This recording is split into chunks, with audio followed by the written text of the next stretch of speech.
This is the story of a man named Stanley.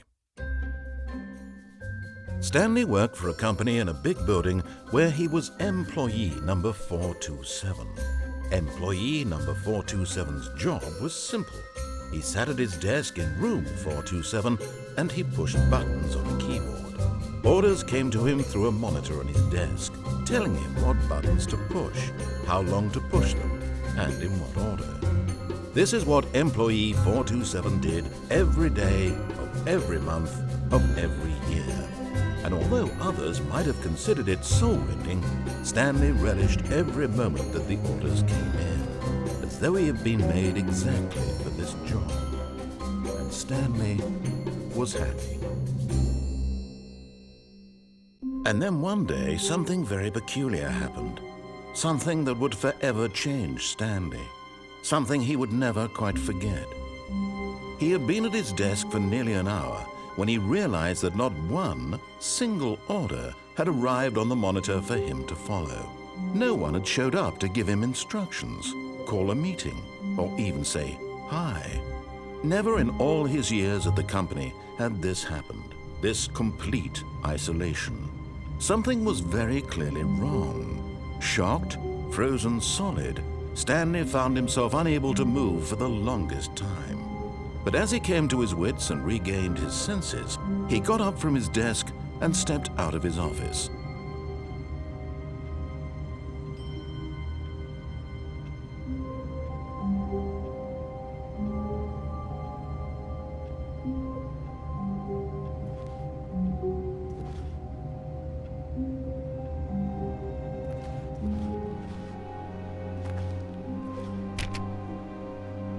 All of his co-workers were gone. What could it mean? Stanley decided to go to the meeting room. Perhaps he had simply missed a memo. No matter how hard Stanley looked, he couldn't find a trace of his co-workers.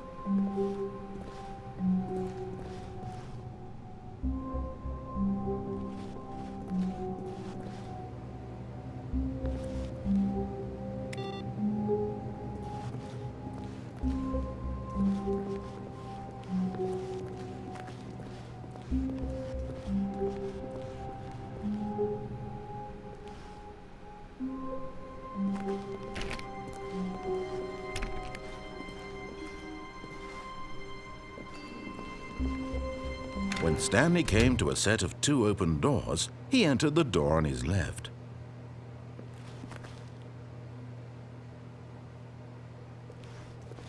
This was not the correct way to the meeting room, and Stanley knew it perfectly well. Perhaps he wanted to stop by the employee lounge first, just to admire it.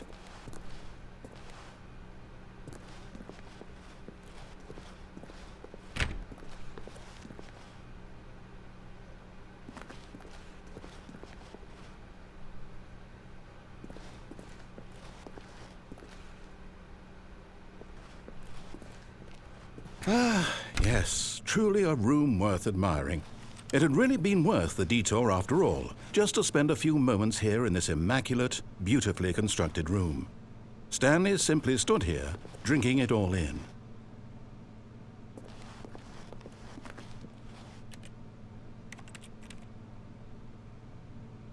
Yes, really, really worth it being here in the room. A room so utterly captivating that even though all your co-workers have mysteriously vanished, here you sit looking at these chairs and some paintings. Really worth it.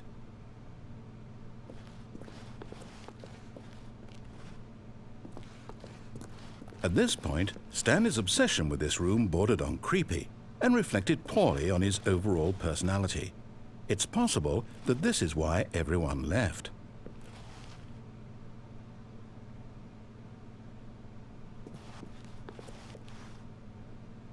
Stanley sat around waiting for more dialogue, but when a long time had passed and there was no more, he decided that the game was trying to send him a message.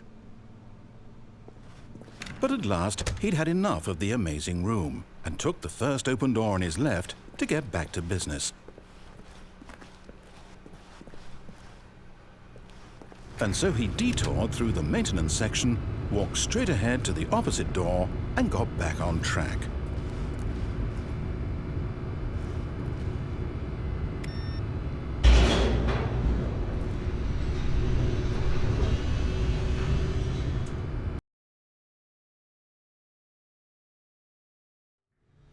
But Stanley didn't want to go back to the office.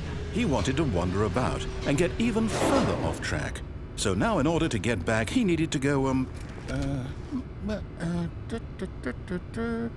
from here it's, left.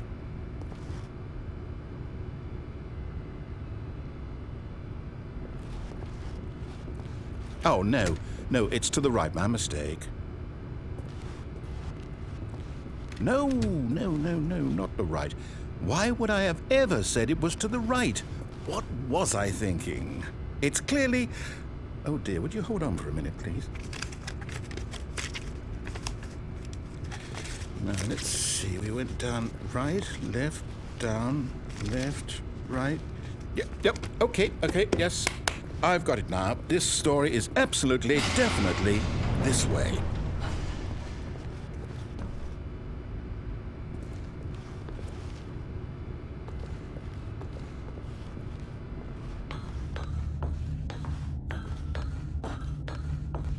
No. This isn't right at all. You're not supposed to be here yet. This is all a spoiler. Quick, Stanley, close your eyes. Okay. We just have to get back to, oh, who am I kidding? It's all rubbish now. The whole story completely unusable. How about, rather than waste my time trying to salvage this nonsense, we'll just restart the game from the beginning. And this time, suppose we don't wander so far off track, Okay, from the top.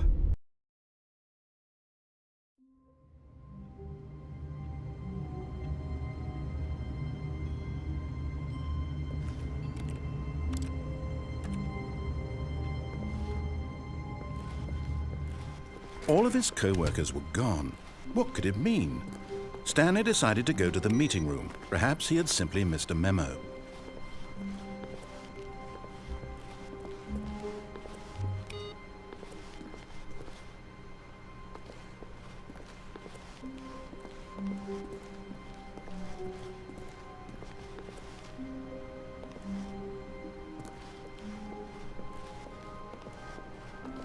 When Stanley... Wait, what? No, I restarted. I swear I definitely restarted the game over, completely fresh. Everything should be... Oh, did something change? Stanley, did you change anything when we were back in that room with all the monitors? Did you move the story somewhere or... Hold on. Why am I asking you? I'm the one who wrote the story. It was right here just a minute ago. I know for sure that it's here somewhere. Okay, then. It's an adventure. Come, Stanley. Let's find the story.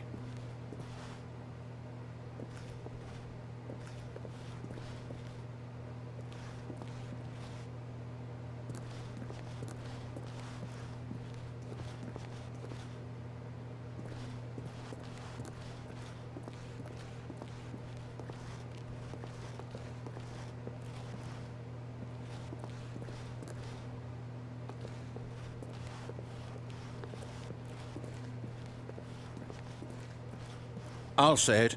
This is the worst adventure I've ever been on. I can promise you there definitely was a story here before. Do we need to restart the game again? Well, I find it unlikely that we'll ever progress by starting over and over again, but it's got to be better than this. Okay, let's give it a shot. Why not?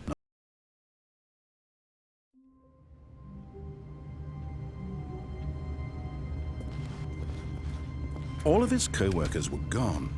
What could it mean? Stanley decided to go to the meeting room. Perhaps he had simply missed a memo.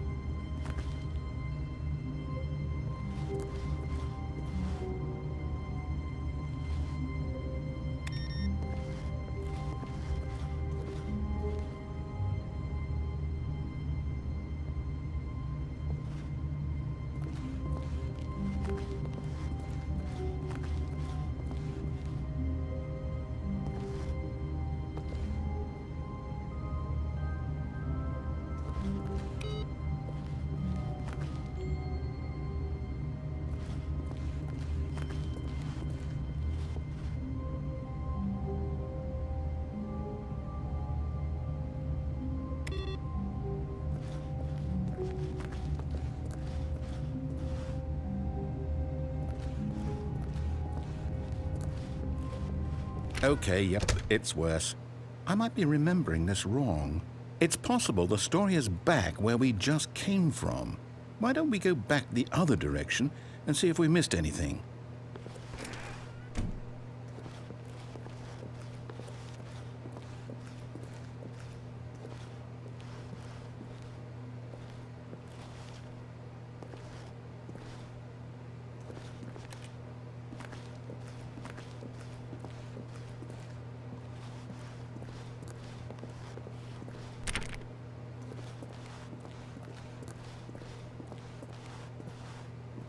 Aha!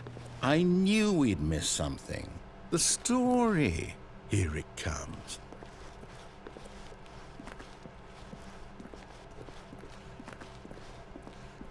No, wait. Never mind. Not the story. Okay, let's head back the other way and retrace our steps.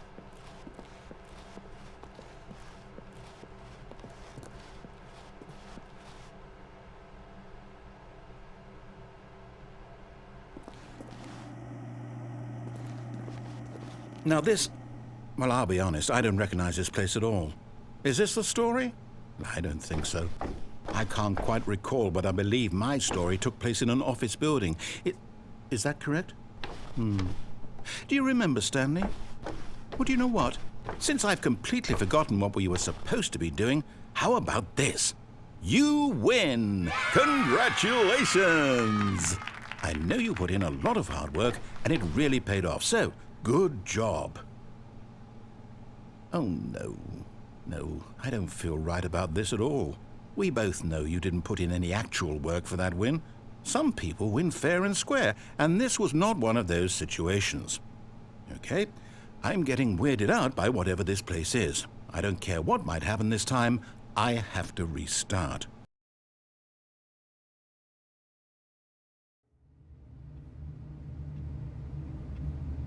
All right, I've got a solution. This time, to make sure we don't get lost, I've employed the help of the Stanley Parable adventure line. Just follow the line. How simple is that?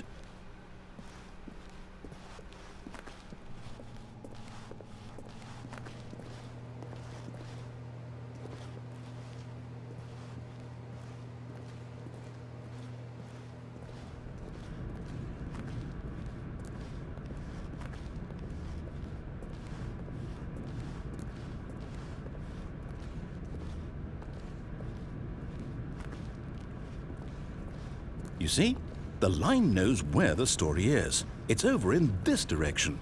Onward, Stanley, to destiny. Though, here's a thought. Wouldn't wherever we end up be our destination, even if there's no story there? Or to put it another way, is the story of no destination still a story? Simply by the act of moving forward, are we implying a journey such that a destination is inevitably conjured into being via the very manifestation of the nature of life itself? Okay, Stanley, I need to follow this train of thought for a minute. Just stick with me. Now, we can both agree that the nature of existence is in fact a byproduct of one's subjective experience of that existence, right?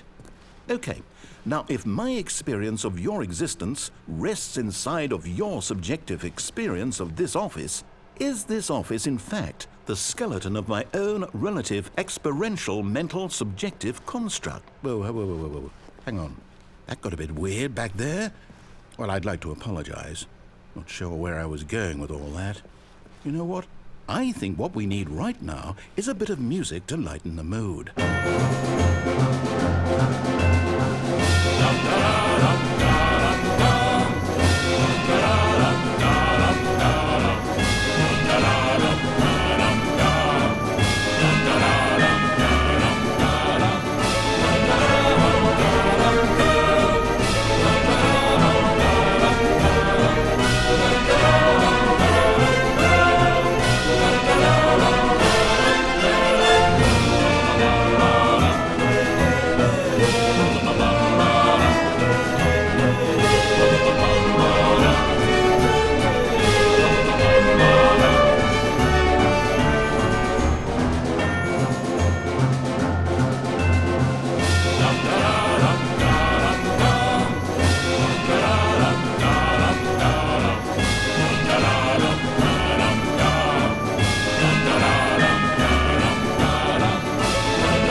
Without the music, go back and look at that fern.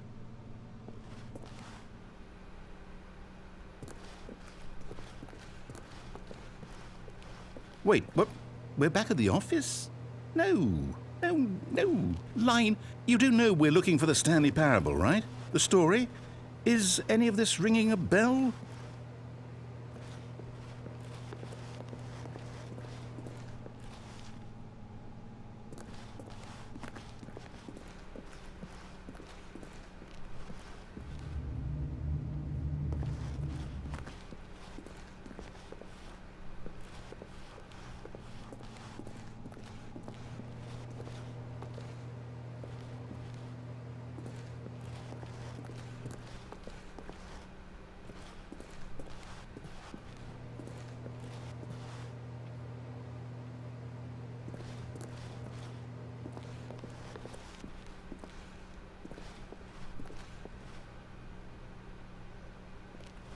Stanley, this fern will be very important later in the story. Make sure you study it closely and remember it carefully. You won't want to miss anything.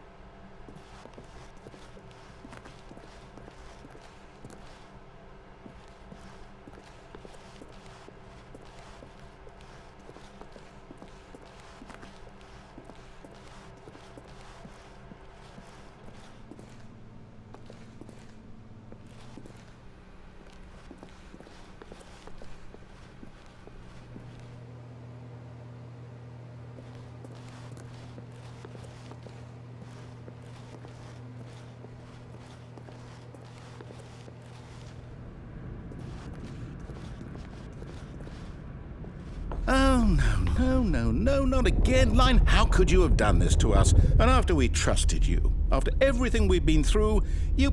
Well, I can't take this anymore. To hell with it. Restart.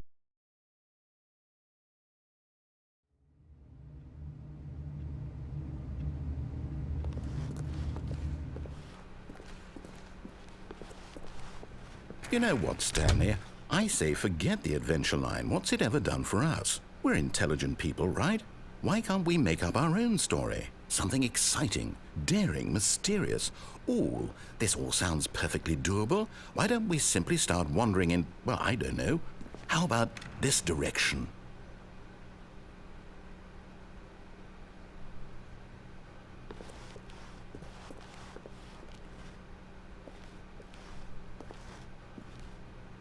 Now, yes, this is exciting. Just me and Stanley forging a new path, a new story. Well, it could be anything. What do you want our story to be? Go wild. Use your imagination. Whatever it might be, Stanley, I'm ready for it.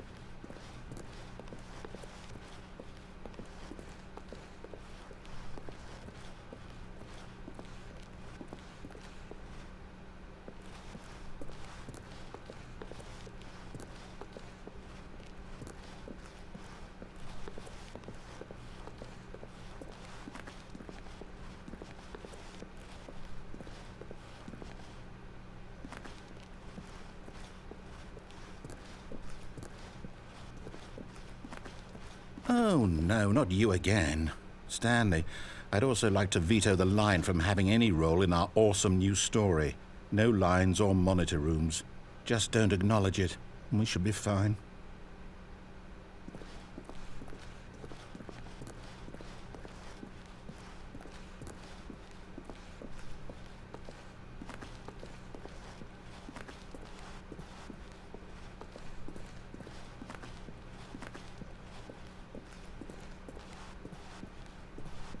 Ah, a choice. We get to make a decision. From here, the story is in our control. How important we mustn't squander the opportunity. In fact, I believe I need a minute to think here. Just walk in circles for a minute. Okay, so I know that each door has to lead somewhere, which means that somewhere, the place where we're trying to go, there must be a reverse door that leads here. And that in turn means that our destination corresponds with the counter-inverted reverse door's origin. So starting from the right, let us ask, will taking the right door lead us to where we're going? And since the answer is clearly yes, then by all accounts, the door on the right is the correct one. Another victory for logic. Come, Stanley, our destiny awaits.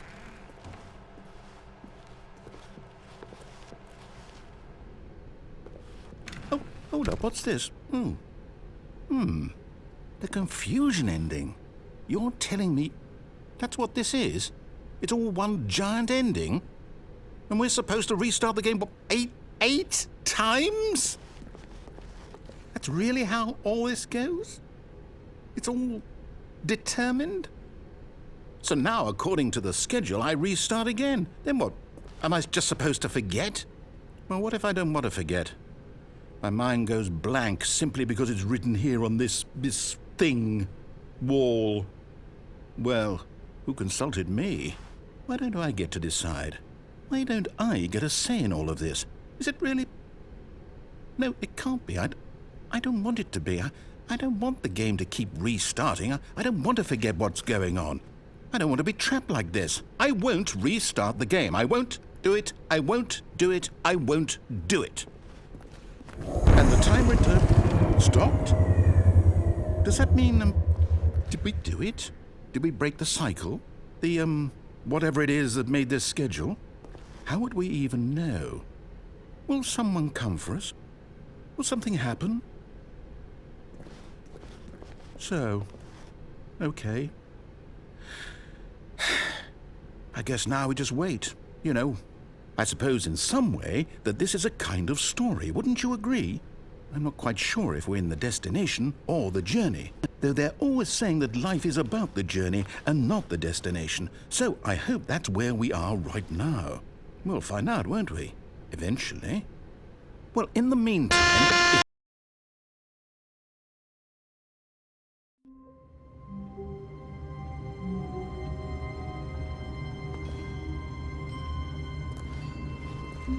All of his co-workers were gone. What could it mean? Stanley decided to go to the meeting room. Perhaps he had simply missed a memo.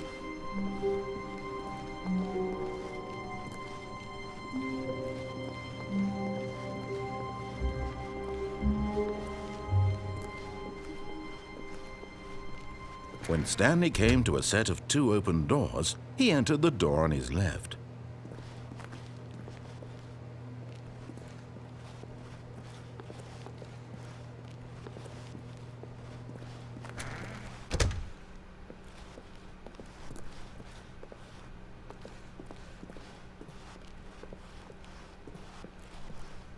Yet there was not a single person here either. Feeling a wave of disbelief, Stanley decided to go up to his boss's office, hoping he might find an answer there.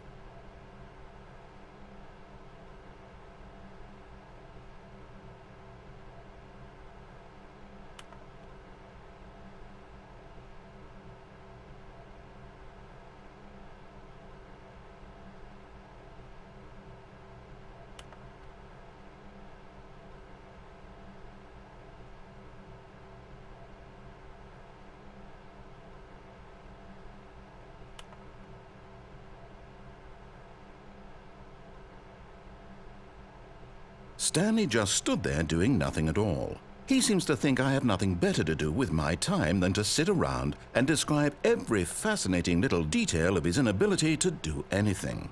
This is why Stanley and I are on such good terms.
Coming to a staircase, Stanley walked upstairs to his boss's office.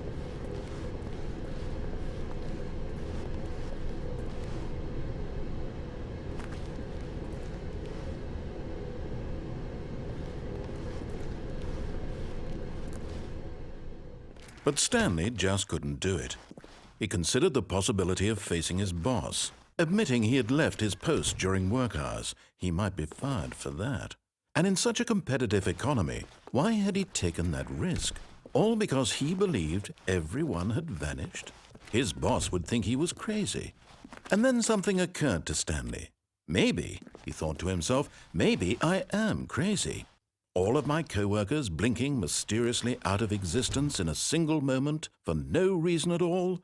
None of it made any logical sense. And as Stanley pondered this, he began to make other strange observations. For example, why couldn't he see his feet when he looked down? Why did doors close automatically behind him wherever he went? And for that matter, these rooms were starting to look pretty familiar. Were they simply repeating? No, Stanley said to himself, this is all too strange. This can't be real. And at last, he came to the conclusion that had been on the tip of his tongue. He just hadn't found the words for it. "I'm dreaming!" he yelled. "This is all a dream." Oh, what a relief Stanley felt to have finally found an answer, an explanation. His co-workers weren't actually gone. He wasn't going to lose his job. He wasn't crazy after all. And he thought to himself, I suppose I'll wake up soon. I'll have to go back to my boring real-life job pushing buttons. I may as well enjoy this while I'm still lucid. So he imagined himself flying and began to gently float above the ground. Then he imagined himself soaring through space on a magical starfield, and it too appeared. It was so much fun, and Stanley marveled that he had still not woken up. How was he remaining so lucid? And then perhaps the strangest question of them all entered Stanley's head. One he was amazed he hadn't asked himself sooner. Why is there a voice in my head dictating everything that I'm doing and thinking? Now the voice was describing itself being considered by Stanley, who found it particularly strange.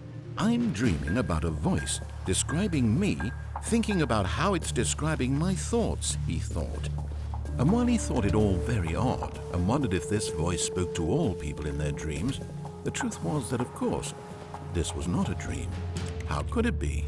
Was Stanley simply deceiving himself, believing that if he's asleep, he doesn't have to take responsibility for himself?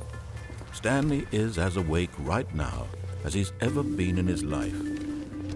Now, hearing the voice speak these words was quite a shock to Stanley. After all, he knew for certain, beyond a doubt, that this was in fact a dream.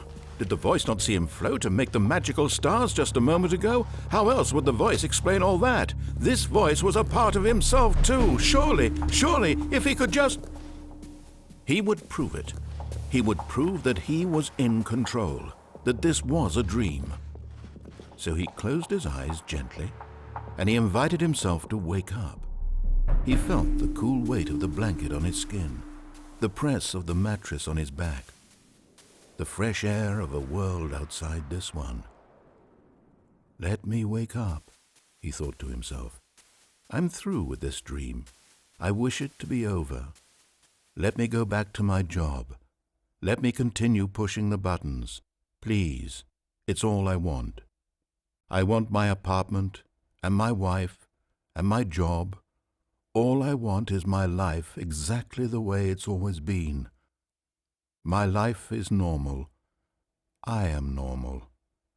Everything will be fine. I am okay.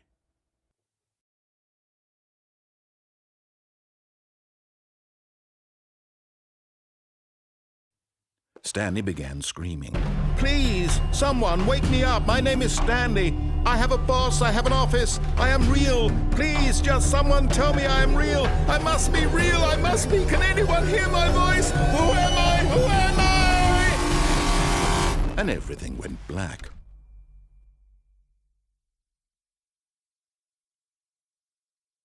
This is the story of a woman named Mariella. Mariella woke up on a day like any other. She arose, got dressed, gathered her belongings, and walked to her place of work. But on this particular day, her walk was interrupted by the body of a man who had stumbled through town talking and screaming to himself, and then collapsed dead on the sidewalk. And although she would soon turn to go call for an ambulance, for just a few brief moments she considered the strange man. He was obviously crazy, this much she knew. Everyone knows what crazy people look like. And in that moment, she thought to herself how lucky she was to be normal. I am sane. I am in control of my mind. I know what is real and what isn't. It was comforting to think this, and in a certain way, seeing this man made her feel better. But then she remembered the meeting she had scheduled for that day, the very important people whose impressions of her would affect her career, and by extension, the rest of her life. She had no time for this, so it was only a moment that she stood there, staring down at the body. And then she turned and ran.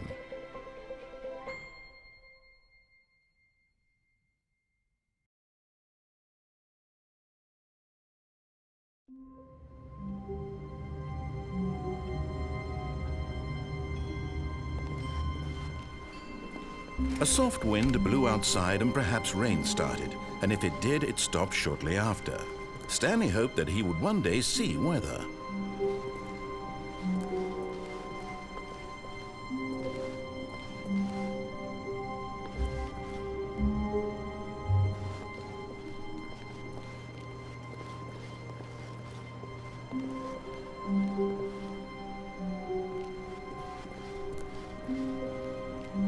When Stanley came to a set of 2 open doors, he entered the door on his left. This was not the correct way to the meeting room, and Stanley knew it perfectly well. Perhaps he wanted to stop by the employee lounge first, just to admire it. Wow, yes, this room. What a beautiful room. What a gorgeous, gorgeous room. But eager to get back to business, Stanley took the first open door on his left. And so he detoured through the maintenance section, walked straight ahead to the opposite door, and got back on track. Yet there was not a single person here either. Feeling a wave of disbelief, Stanley decided to go up to his boss's office, hoping he might find an answer there.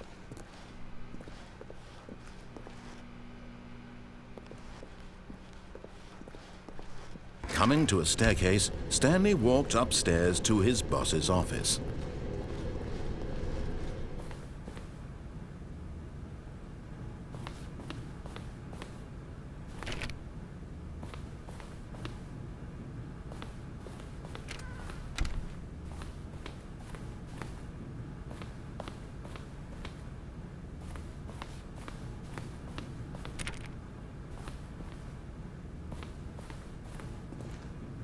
Stepping into his manager's office, Stanley was once again stunned to discover not an indication of any human life. Shocked, unraveled, Stanley wondered in disbelief who orchestrated this. What dark secret was being held from him? What he could not have known was that the keypad behind the boss's desk guarded the terrible truth that his boss had been keeping from him. And so the boss had assigned it an extra secret PIN number, 2845. But of course, Stanley couldn't possibly have known this. Yet incredibly, by simply pushing random buttons on the keypad, Stanley happened to input the correct code by sheer luck. Amazing. He stepped into the newly opened passageway.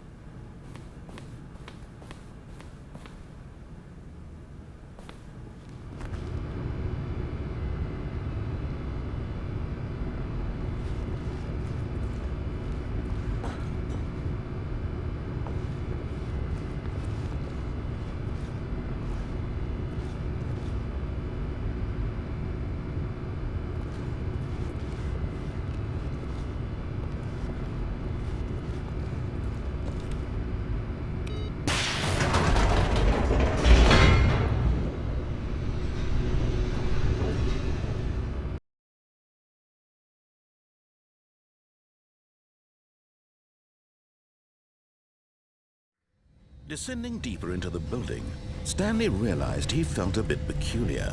It was a stirring of emotion in his chest, as though he felt more free to think for himself, to question the nature of his job.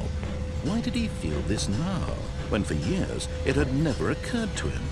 This question would not go unanswered for long.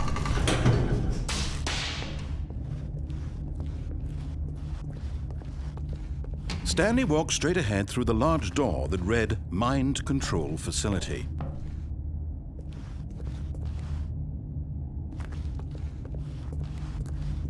Although this passageway had the word Escape written on it, the truth was that at the end of this hall, Stanley would meet his violent death.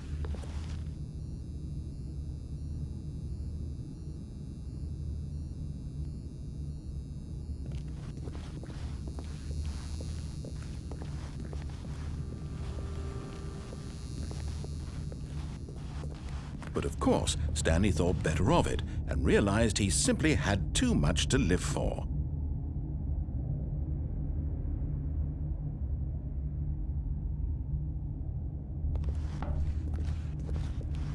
Nope, still on board with death?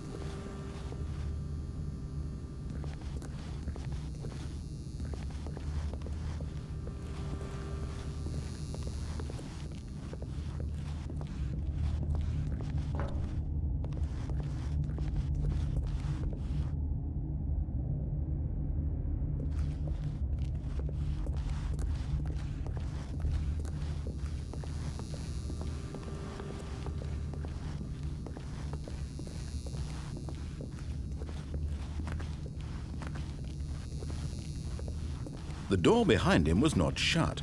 Stanley still had every opportunity to turn around and get back on track.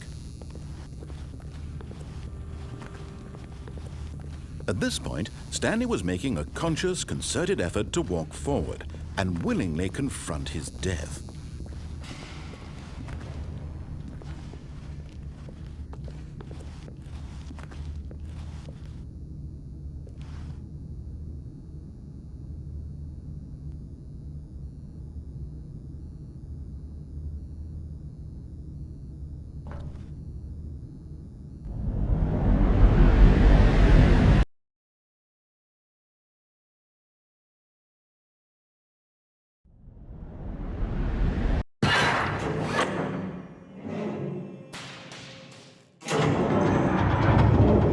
As the machine whirred into motion and Stanley was inched closer and closer to his demise, he reflected that his life had been of no consequence whatsoever. Stanley can't see the bigger picture. He doesn't know the real story, trapped forever in his narrow vision of what this world is. Perhaps his death was of no great loss, like plucking the eyeballs from a blind man. So he resigned and willingly accepted this violent end to his brief and shallow life. Farewell, Stanley.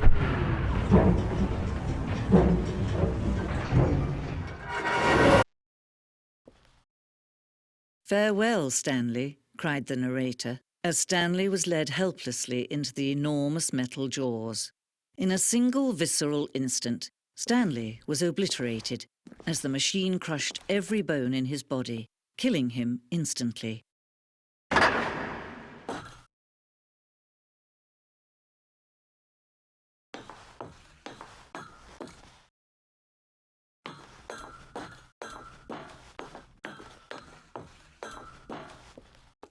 And yet it would be just a few minutes before Stanley would restart the game, back in his office, as alive as ever. What exactly did the narrator think he was going to accomplish?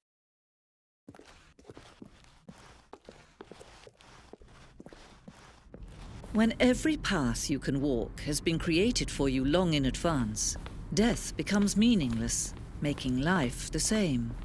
Do you see now? Do you see that Stanley was already dead from the moment he hit start?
this room.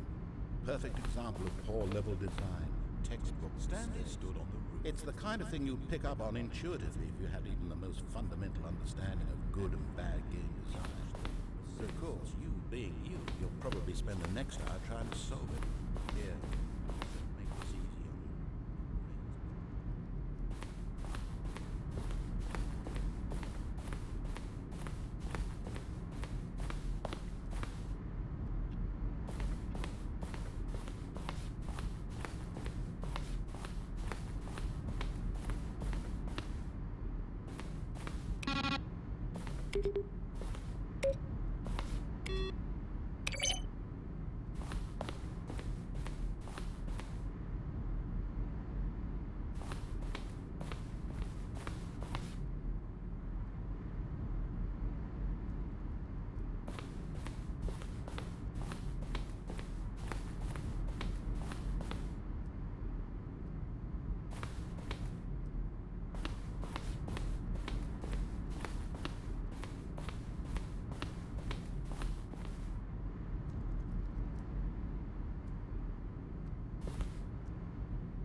All of his co-workers were gone.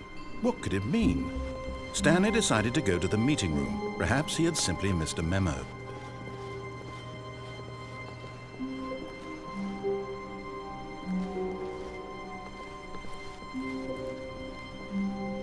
When Stanley came to a set of 2 open doors, he entered the door on his left.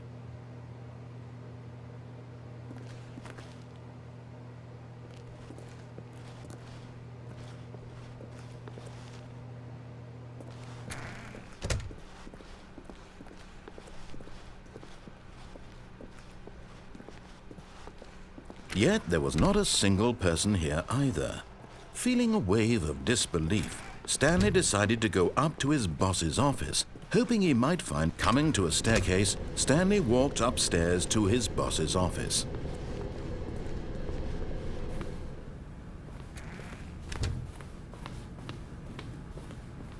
Stepping into his manager's office, Stanley was once again stunned to discover not an indication of any human life. What could it mean? Stanley wondered aloud to nobody. He began wildly tearing through papers on the boss's desk, pulling books off the shelf, looking behind paintings, desperate for clues to his situation. But his attention was caught by a keypad behind the boss's desk. What could its purpose be? In fact, this keypad guarded the terrible secret that lay buried below his feet. And so the boss had assigned it an extra secret PIN number, 2845. But of course, Stanley couldn't possibly have known this.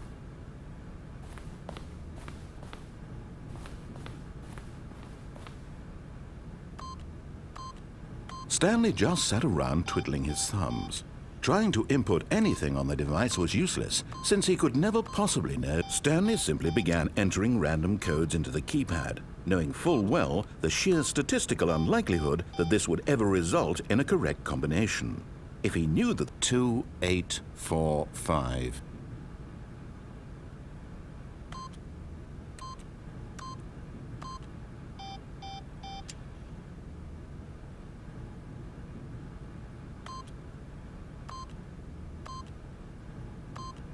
Forgot, but it turns out that the panel's emergency override kicked in, and the door just opened all by itself. And Stanley got the hell along with the story. Well, whoop-de-doo.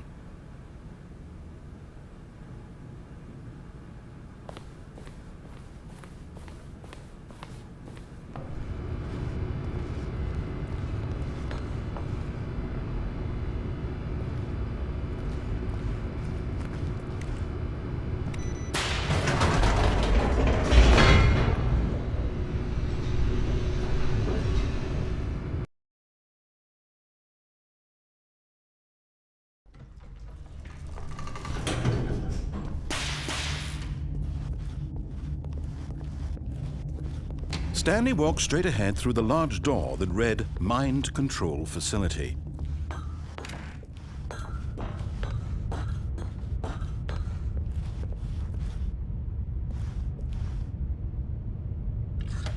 The lights rose on an enormous room packed with television screens. What horrible secret did this place hold? Stanley thought to himself. Did he have the strength to find out?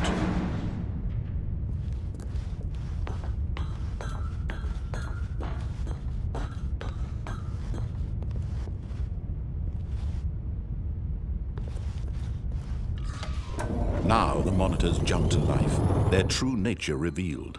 Each bore the number of an employee in the building, Stanley's co-workers. The lives of so many individuals reduced to images on a screen, and Stanley, one of them, eternally monitored in this place where freedom meant nothing.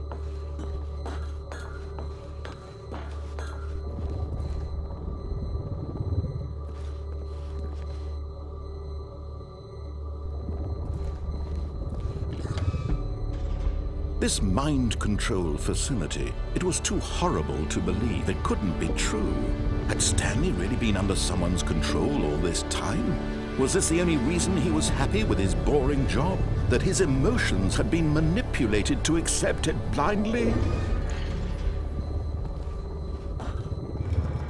No, he refused to believe it. He couldn't accept it. His own life in someone else's control? Never! It was unthinkable, wasn't it? Was it even possible? Had he truly spent his entire life utterly blind to the world? But here was the proof, the heart of the operation. Controls labeled with emotions, happy or sad or content, walking, eating, working, all of it monitored and commanded from this very place. And as the cold reality of his past began to sink in, Stanley decided that this machinery would never again exert its terrible power over another human life, for he would dismantle the controls once and for all.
And when at last he found the source of the room's power, he knew it was his duty, his obligation, to put an end to this horrible place and to everything it stood for.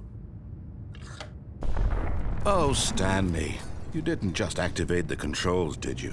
After they kept you enslaved all these years, you go and you try to take control of the machine for yourself. Is that what you wanted? Control? Oh, Stanley, I applaud your effort, I really do. But you need to understand, there's only so much that machine can do. You were supposed to let it go, turn the controls off, and leave. If you want to throw my story off track, you're going to have to do much better than that. I'm afraid you don't have nearly the power you think you do. For example, and I believe you'll find this pertinent, Stanley suddenly realized he had just initiated the network's emergency detonation system. In the event that this machine is activated without proper DNA identification, nuclear detonators are said to explode, eliminating the entire complex. How long until detonation then? Let's say 2 minutes. Now this is making things a little more fun, isn't it, Stanley? It's your time to shine. You are the star. It's your story now. Shape it to your heart's desires. Oh, this is much better than what I had in mind. What a shame we have so little time left to enjoy it. Mere moments until the bomb goes off. But what precious moments each one of them is. More time to talk about you, about me, where we're going, what all this means. I barely know where to start. What's that? You'd like to know where your co-workers are? A moment of solace before you're obliterated? All right, I'm in a good mood. You're gonna die anyway. I'll tell you exactly what happened to them. I erased them. I turned off the machine. I set you free. Of course, that was merely in this instance of the story. Sometimes when I tell it, I simply let you sit there in your office forever, pushing buttons endlessly and then dying alone. Other times, I let the office sink into the ground, swallowing everyone inside, or I let it burn to a crisp. I have to say this, though, this version of events has been rather amusing. Watching you try to make sense of everything and take back the control wrested away from you, it's quite rich.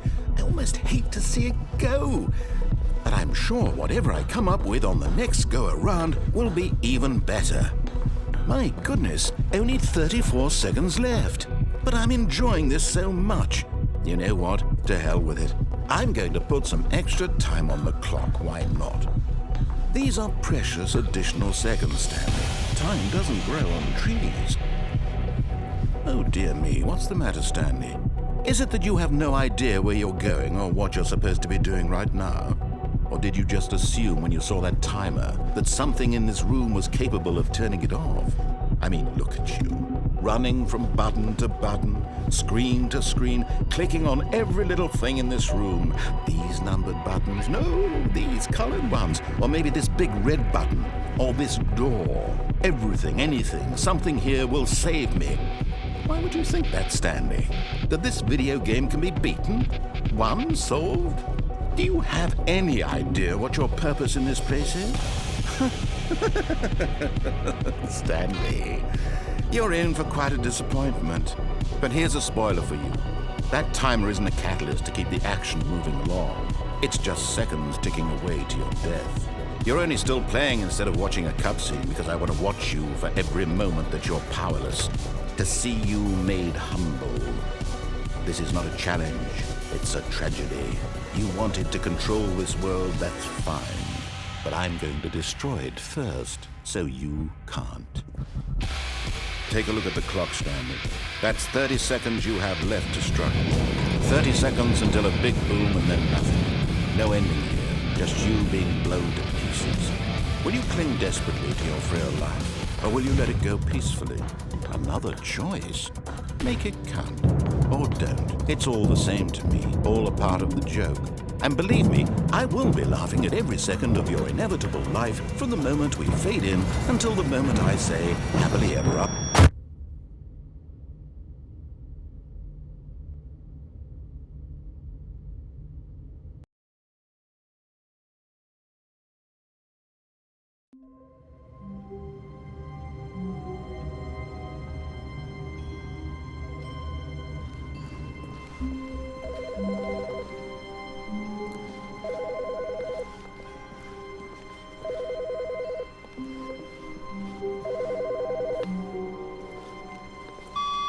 Good morning. Thank you for contacting the Future Happiness Foundation. We are confirming your shipment of 1,327 cardboard boxes to your place of work. Can you verify that this is correct? Excellent. Your order will arrive shortly. Thank you again for contacting the Future Happiness Foundation.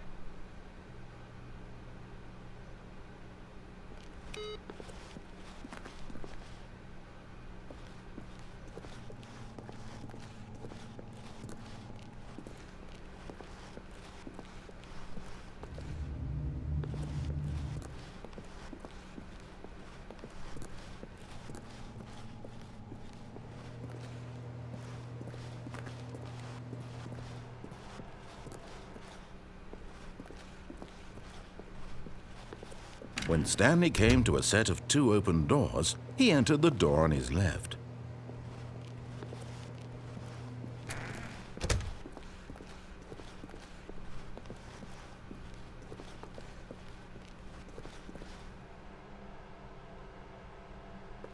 Yet there was not a single person here either. Feeling a wave of disbelief, Stanley decided to go up to his boss's office, hoping he might find an answer there.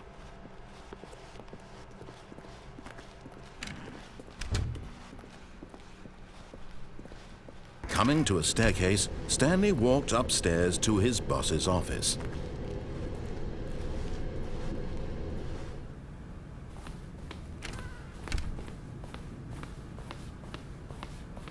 The moment he entered his manager's office, Stanley froze in his tracks. Not a living soul anywhere. Could he really be all? Stanley was in such a rush to get through the story as quickly as possible, he didn't even have a single minute to just let the narrator talk. That kind of anxiety isn't healthy, so he relaxed for a few moments with some calming New Age music.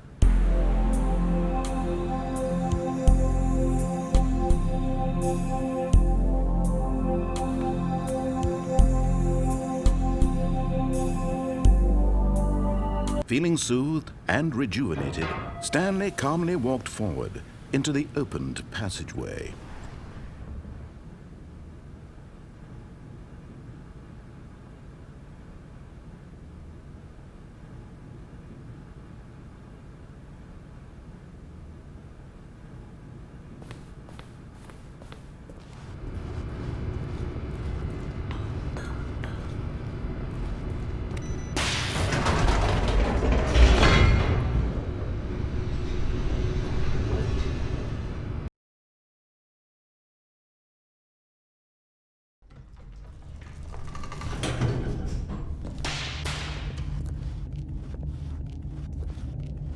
Stanley walked straight ahead through the large door that read Mind Control Facility.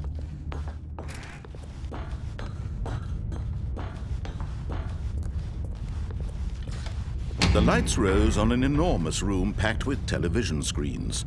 What horrible secret did this place hold? Stanley thought to himself. Did he have the strength to find out?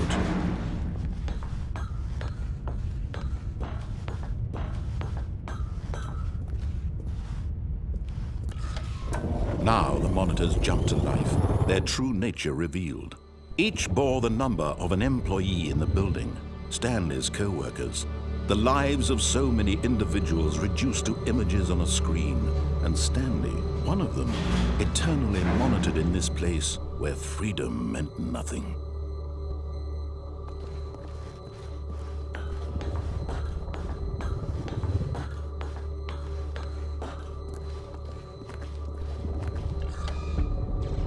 This mind control facility, it was too horrible to believe. It couldn't be true.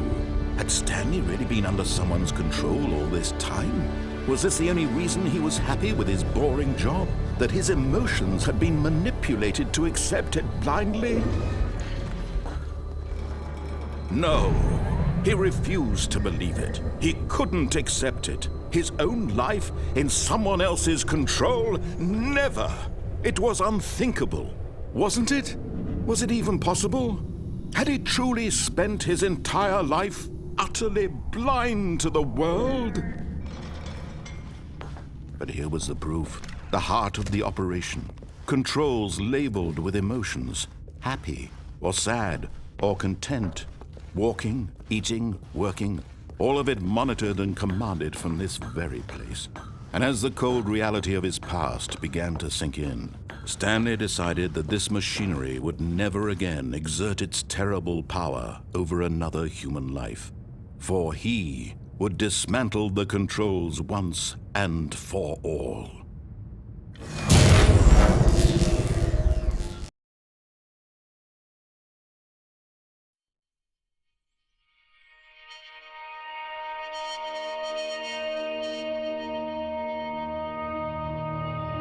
Blackness and a rising chill of uncertainty. Was it over?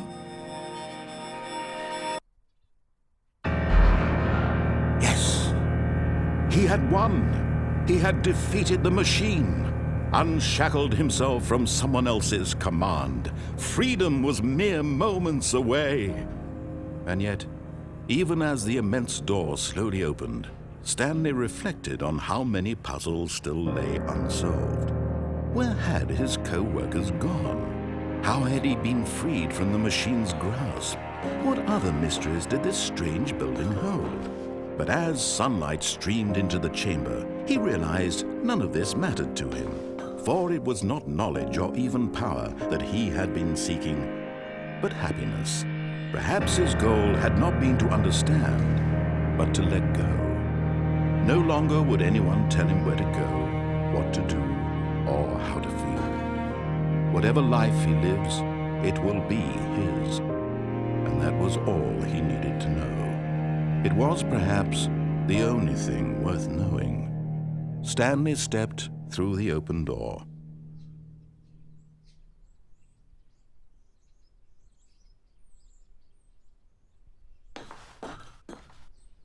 Stanley felt the cool breeze upon his skin, the feeling of liberation, the immense possibility of the new path before him. This was exactly the way, right now, that things were meant to happen. and Stanley was happy.